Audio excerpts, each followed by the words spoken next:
हाम्रो नेपाल सरकार, हाम्रो स्थानीय सरकार, हाम्रो चोर नेताहरूको चाहिँ हाम्रो सरकारको बजेट यानि कि जनताको पैसालाई चाहिँ कसरी व्यवस्थापन गरेको छ भनेर म तपाईँलाई देखाउन चाहन्छु।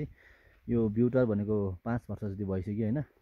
त्यसको यत्रो पैसा छ नि भुइँमा यसरी फालिरहेको छ नि त। यो फलाम हो नि त। यो कसको लागि राख्यो होला होइन, यसको फाइदा के छ होला होइन।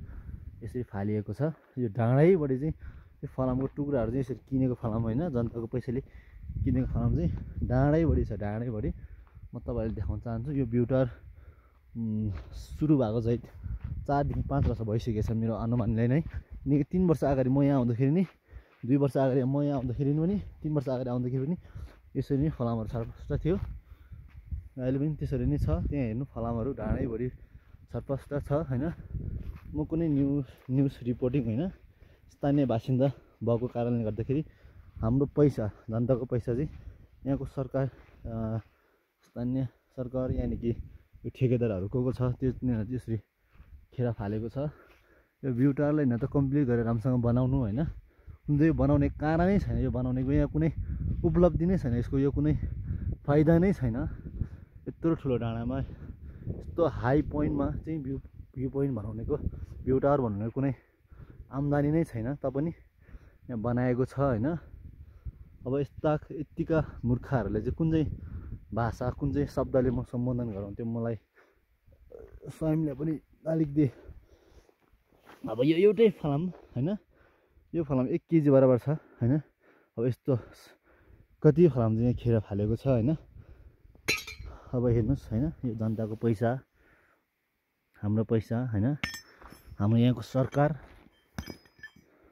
यसरी फालेको अवस्था छ। यो खिन्जीझम्बा गाउँपालिका फुलडुङ्गा जिल्ला वार्ड नम्बर 7 मा बनाएको यो ब्युटारको कुनै काम छैन। यो पुरै भ्रष्टाचार हो। यसको त खास गरेर छानबिन नै हुनुपर्ने हो। यो फलामहरूको के काम छ, यो डाँडामा यो ट्याङ्की बनाउन के काम छ।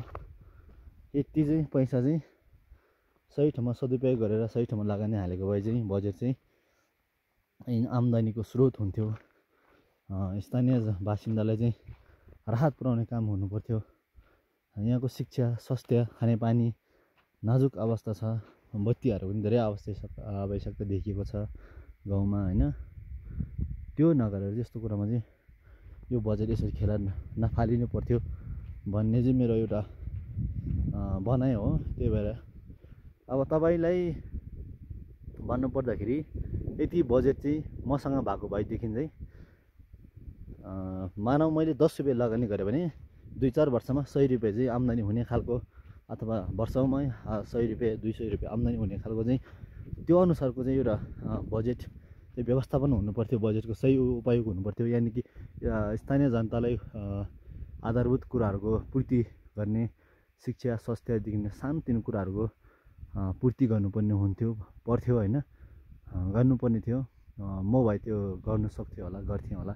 तर यहाँ चाहिँ यस्तो पुरै सयौँ हजारौँ तिरेको फलामहरू होइन, लाखौँ तिरेको फलामहरू संरचनाहरू चाहिँ यसरी फालेको अवस्था छ होइन। अब यो फलामको नि मात्रै प्राइस मात्रै भन्नुपर्दाखेरि अनुमानले नै लाखौँको छ यहाँ। अब यसको दुवानी खर्च यहाँ चान्चुने होइन, किलो